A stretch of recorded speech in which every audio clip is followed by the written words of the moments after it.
Sup guys, Bjorn here. I hope you're having a fantastic day. Today I have some juicy 10.0 speculation for you guys, and along with that we have the new interview from Ines Costas.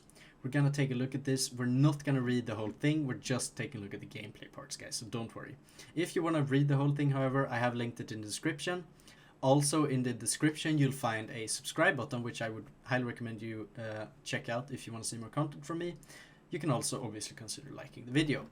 Now, most of what he's talking about at the start here is Blizzard company stuff after the allegations and so forth and so on. The first really interesting question here is about improvements in 9.1.5 and why they didn't happen sooner, and if Blizzard's feedback loop can improve. So this is obviously a pretty interesting question, and Ian has a long answer to it. There's some really good stuff in here, and there's also some pretty bad stuff in here. And we're gonna go through the entire thing. We're not gonna read the entire thing because it's just too long. I'll summarize here. So in the first paragraph, he's basically just talking about the feedback loop. They can do better at listening to feedback. They can do better at communicating that they're not that they're not gonna act on the feedback even though they're listening to it, right? So this would be, for example, the covenants at 9.0. They did hear that we didn't want them unswappable, but they still went ahead and made it anyway, right? And that can be fair sometimes. I'm not saying that's necessarily bad to do that, but that is what Ian is telling us that they need to improve on, which, I mean, I think they've been fairly decent at doing that. I don't know. It is true, however, that their feedback loop, especially in the past, has been pretty damn bad. Now, in this paragraph, some more interesting stuff is going on, right? So they basically said that they did know that if you're a high-end player, if you're a min-maxer, then you're going to always want to be optimal, and you're not going to like the unswappable covenants. But as we articulated, the goal of the design team was that the core RPG choice, that feeling of a weighted decision of picking this path versus that path, and having a different story you experience versus what your friends experienced, was going to provide a better experience for a majority of players. So Blizzard actually thinks that more than half of the WoW player base was positively impacted by this, which already I'm kind of sus, honestly. Kind of sus, Blizzard.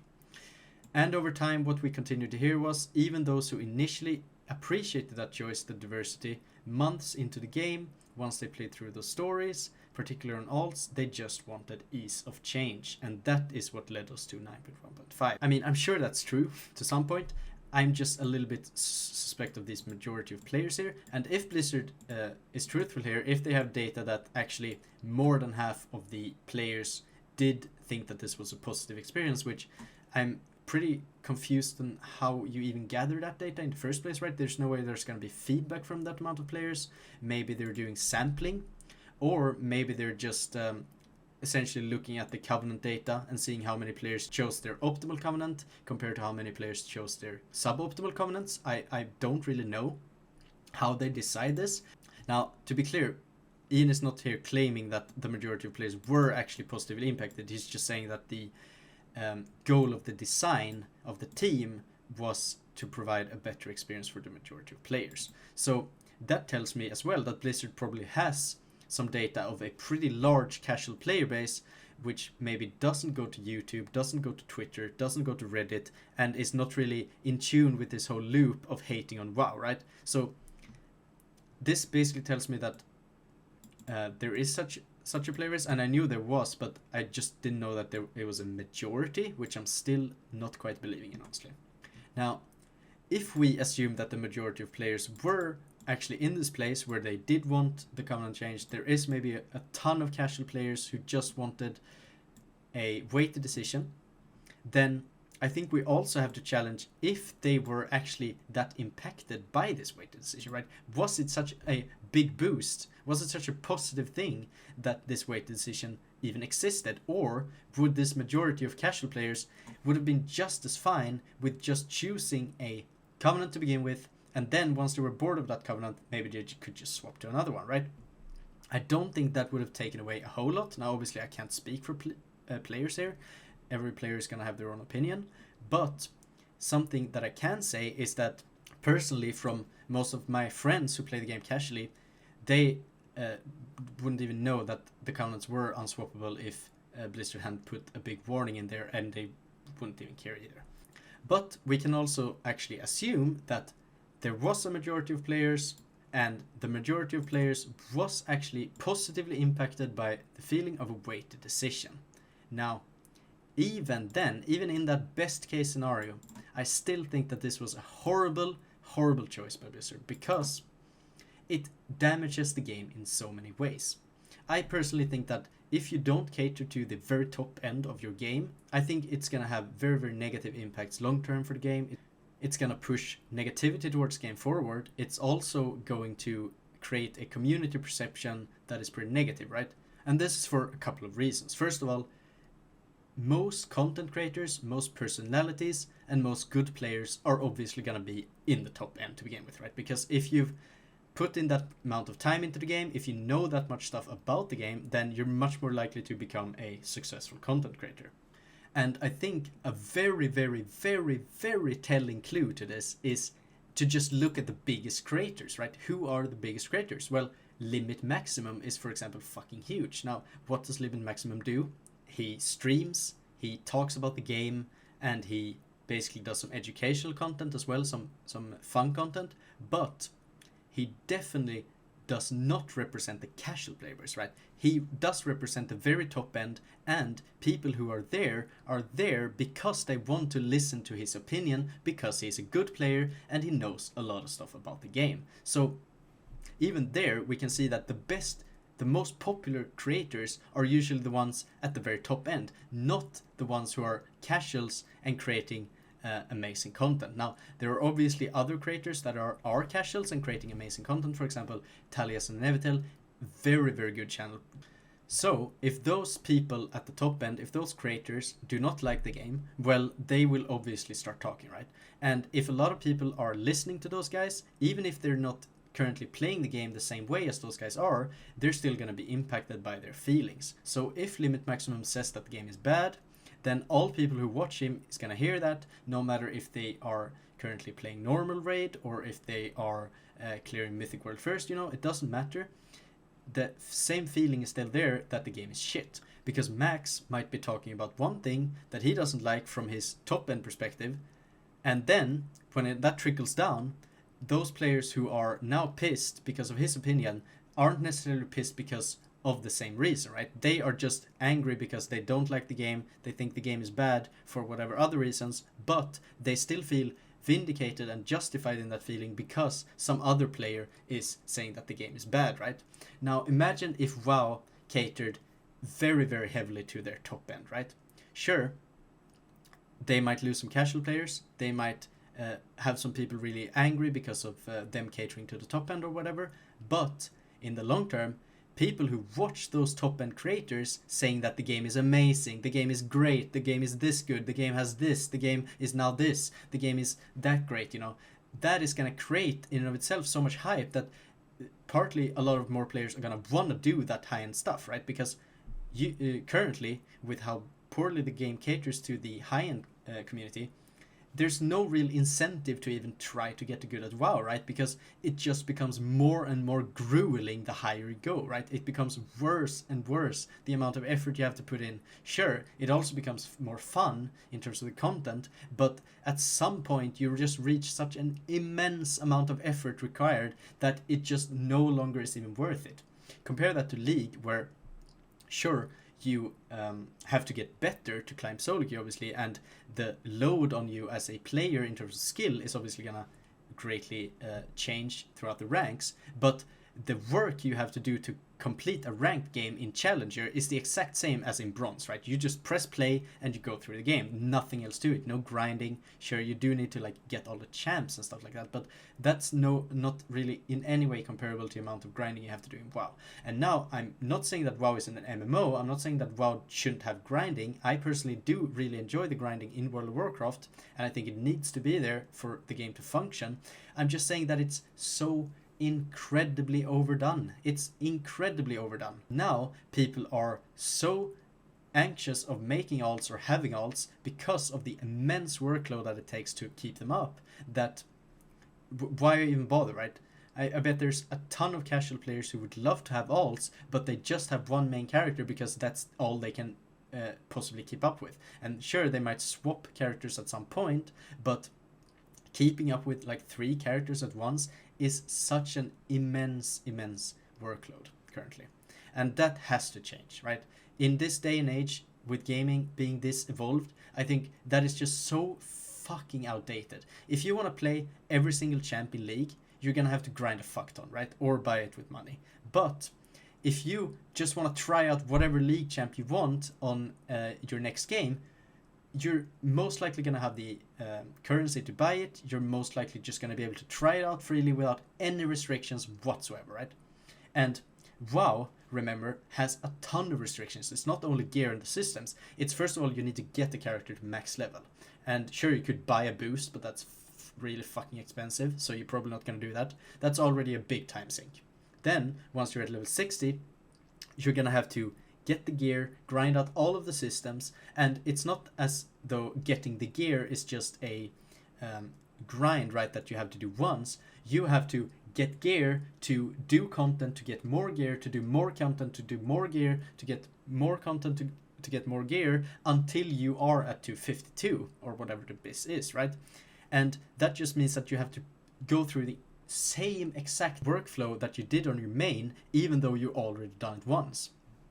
And there's obviously some catch up in World of Warcraft, like the Korthia gear and stuff like that, but it is, compared to other games around it, I think WoW just has such an outdated system in this regard.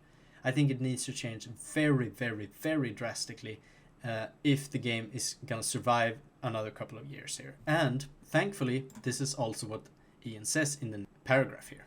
But a lot of what goes into 9.1.5 isn't a one-off. It's a reflection of us changing a lot of the underlying philosophies that have motivated our approach to designing WoW. So they are actually going to change the underlying philosophies, if you believe what Ian is saying here at least. And he's basically going to tell us that over the course of these 15 years, the game has evolved a lot, the way people play the game has evolved, and the game designer values that were present 15 years ago and that WoW was built on is not really valid anymore, right? The game designers have to change here.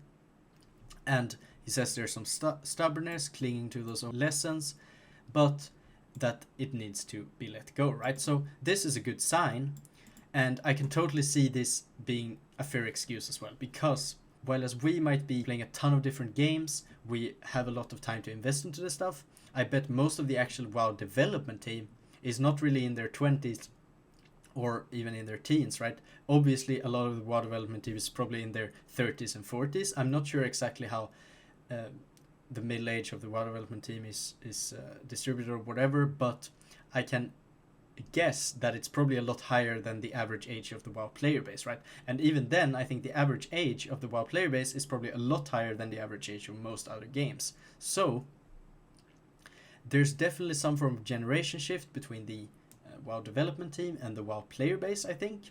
And that is obviously going to be one of the reasons for this here. Because if you had your game designer education a while ago and you've spent a lot of time in those ways doing games the same way, then it's obviously going to be pretty hard changing that on a whim because of what the WoW community tells you. And also considering how incredibly vicious and retarded the WoW community is most of the time. So 9.1.5 reflects a shift towards more alt accessibility, more catch-up, more sensitivity for players' time, trying to look for what sorts of activities are going to be interesting once or twice, but maybe less interesting when you have to do more than that. Let's not make you do the more than that. So we already know this. This doesn't really matter. We've should have had this a long time ago. But here comes something interesting. Activities are part of that core repeatable loop, like running dungeons, PvP at max level, raids is also included here, obviously, right? Things people want to get into without as many hurdles as they have to clear on the way. So this is the problem, right? There's so many hurdles to actually doing dungeons, PvP, or raid that is not just in gear, it's not just in leveling, but it's also in the systems that Blizzard implement every single expansion. That sort of approach is going to motivate how we approach our next patch in Shadowlands, which we'll talk about in the not too distant future, and expansions to follow. So if we actually are going to believe Ian here, with the philosophies changing, right, expansions to follow, the next patch in Shadowlands, right, this is pretty hopeful stuff. And normally, if this was just a normal WoW expansion with nothing else going on around it, I would probably not believe this stuff personally, because I've just been let down by Blizzard so many times that I don't really have any faith left in them doing anything good. But, and this is where we're gonna need to start huffing some coping, guys. Take a look at this, because this is a clip from Towley's stream about a couple of weeks ago that really inspired me quite a lot. I mean, I could tell you that 10.0 is going to be different. 10.0 is going to be very, very, very different. Now, Towley is saying that 10.0 is going to be different, and considering that he is one of these top-end players, right, he cares about these things, that makes me pretty hopeful, because if Towley is saying it's going to be different, it's going to be very different in that kind of way, that personally to me says that he's talking about these kinds of things, because essentially that is the one thing that needs to change for most of the top end players to start enjoying WoW again, right? All we want to do is just to be able to hop onto an alt and not have to spend 20 hours preparing it to do something, right? We just want to hop onto it and have some fun on that alt. And I don't think this is exclusive to the top end, right? It's not just the top end that wants to have alt friendliness. I think the entire WoW player base would love alt friendliness. It's just that Blizzard for some reason is so scared of losing that very, very casual player base that they're like incredibly anxious that if they make it too alt friendly, if they make it too easy, then all of the players who depend on that easy content to get their fix out of WoW, they're just gonna unsub, right? And I don't think that's true at all. I think if you are enjoying the quests, the Covenant campaigns and whatever, and they suddenly become skippable, I think you're either still gonna do them because you enjoy them, or you're gonna skip them and then you're gonna think, shit, what now? And then maybe you'll actually push yourself up into some more challenging content, right? To have even more fun, because at the end of the day, WoW content does get a lot more fun the higher up the pyramid you go. That's just frankly undeniable, right? And I'm not saying that the casual players have less fun than the top end players. That's not at all what I'm saying. You can have a ton of fun just farming mounts, doing transmog runs, playing the game very casually. That is completely fine. I'm just saying that the content itself, right? How much your brain is actually working on the content does get more fun. So how difficult it is for you to solve a Covenant campaign quest, comparing that to how difficult it is to solve a mythic raid, is obviously very, very different, right? But here I'm actually kind of hopeful, as I said before, right? Because if Towley believes in this, and if you guys don't know, I should probably give some background on this. Towley is known to have some connections within the WoW team, right? So whenever he says something, it is usually very, very reliable. Now, he won't leak stuff, obviously, because that would sever his connections, but he's still gonna say some of these vague things sometimes. And I think this, in light with this Ian interview here, and this paragraph in particular, I do actually think that it is fairly clear what Towley is talking about in this clip. I do actually think that WoW is going to change for the better here in 9.2 and also next expansion. Then what are the pitfalls here? Then what can we be afraid of if this actually is true? Well, what I am personally most afraid of is that Blizzard is going to go way too slow on the changes, because frankly these systems are just so incredibly outdated that they need to change drastically here. We're not talking about like, oh, instead of 40 renown catch up, now you get 50 renown catch up next patch, or instead of getting Korthia gear at 200 eye level, you're getting Korthia gear at 213 eye level, right? That's gonna change absolutely nothing. We need a much, much more radical shift here if this is gonna actually have the impact that we hope for, right? We need something like skippable story straight away in the expansion, right? Skippable everything pretty much straight away on alts. If you've done it on your main, I think getting gear on your alt should be a lot easier. And the sad part is that Blizzard already has this implemented in the game in reality, right? Because if you think about the renown system, that is essentially just glorified time gating, right? Every week you get 3 renown and that progresses your renown bar. Now, how about this? How about this crazy idea, Blizzard? Instead of putting player power at that renown gain, how about you just put alt catch up there, right? How about if you grind renown 17, now you can skip the Covenant campaign chapters on your alts. That would essentially time gate the Covenant campaign skips a few weeks into the actual patch, right? But it would still be something that players see in front of them, they know exactly when it's happening, and they can grind towards it. And that's really what we want, right? We don't want to have to think, oh shit, is this gonna be another expansion of like 2 whole patches with no alt catch up? Am I gonna have to wait 9 months to play an alt? And that indecisiveness, that you don't know what is actually gonna happen, just makes you so goddamn unmotivated, right? On the other hand, if Blizzard were gonna say like, okay, in 9.1.5 all of these alt things are gonna happen, then obviously a lot of people would probably just say, fuck it, I'm not playing WoW until 9.1.5. And that's also understandable. I can see why Blizzard doesn't do that. So then I think the perfect solution would be Renown, because at the start of the expansion, people are still gonna play. People are still gonna grind that Renown for the other rewards. They're not just gonna wait to like week 8 and get Renown 17 for free for all of the alt catch up and then start playing. I don't think they're gonna do that, at least. I think that the expansion hype is big enough for every single player to just start out playing the expansion from the start, even if they know that there's gonna be alt catch ups somewhere down the line. And the thing is here that it's short down the line, right? That's the key part here. If it's too far in, if it's like 3 months in, 4 months in, it's just completely dead, right? The game is dead 3 months in, more or less, when you talk about how much hype there is. I think these things needs to happen in the first month, or very, very late as the second.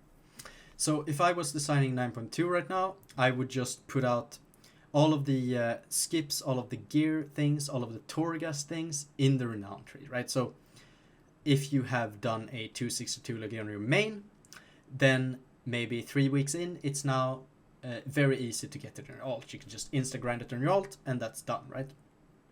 If you have 252 eye level on your main, then maybe a couple of weeks in, you get some nice 240 gear that comes from some catch-up system. It could be Korthia, it could be upgradable, it could be Valor. I don't know what it could be, but as long as it's high enough item level and low enough cost, right? This is the main thing as well. Something I almost forgot to touch on. When Blizzard is implementing these catch-up systems, they are so incredibly player unfriendly. If you take a look at the amount of Korthia research to upgrade one of those pieces, it is utterly insane. Utterly insane. If you wanted to get a full set of 233 Korthia gear, you would need to spend months and months and months just overly grinding Korthia every single day to get that 233 set. And what do you use the 233 set for? Well, nothing at all. It's completely useless, except as for alt catch-up, right? And as alt catch-up, it is just way too slow. Way, way, way too slow. It needs to be increased 20-fold, or more than that even, for it to be relevant, in my opinion. Because a player coming into WoW expecting catch-up gear does not want to grind it for hours and hours, right? The whole point of catch-up gear is that it's supposed to be easy and quick to get, so that we can just hop into the content. So if I want to speculate about 10.0, I personally, and keep in mind I am been huffing copium for like the past 4 hours here, so maybe you shouldn't trust me that much, but I personally think that 10.0 is going to be the best expansion in a really, really long while, because I do actually believe that Blizzard is gonna make a big shift towards alt accessibility, towards actually letting you run the content that is fun, instead of trying to desperately make you spend months and months grinding on basically useless stuff in order to keep your sub running. I think that Blizzard now actually understands that the good content and the content that keeps people sub to WoW is actually the high-end content. It's not necessarily the quests and the grinds and all of that stuff that just is there to fill time. One big part of this, I think, is also Mike Ibarra. If you haven't heard of him, he is the new co-leader or something of Blizzard. I'm not quite exactly what his title is, but essentially he's a high-end player, right? He actually does a lot of high-end stuff, which means that hopefully he will provide some perspective, he will provide some insight, he will provide some direction from that perspective of a top-end player to actually guide World of Warcraft in a better direction in the future. And that's where I'm gonna land here, guys. I am personally hopeful. I hope you guys are as well. If you enjoyed this video, make sure to maybe consider subscribing or even leaving a like, because my voice is dying right now, and without your help I cannot actually survive. So I do actually hope you do leave a like here. Alright guys, I'll see you in the next video. Bye bye. Huh? Oh, you're still here. Well, I'm sorry. I think you should probably go and check out a video maybe over here or somewhere here. You can even subscribe down here. That would be really, really nice. I would highly appreciate that. I'm gonna go snort some more lines. See ya.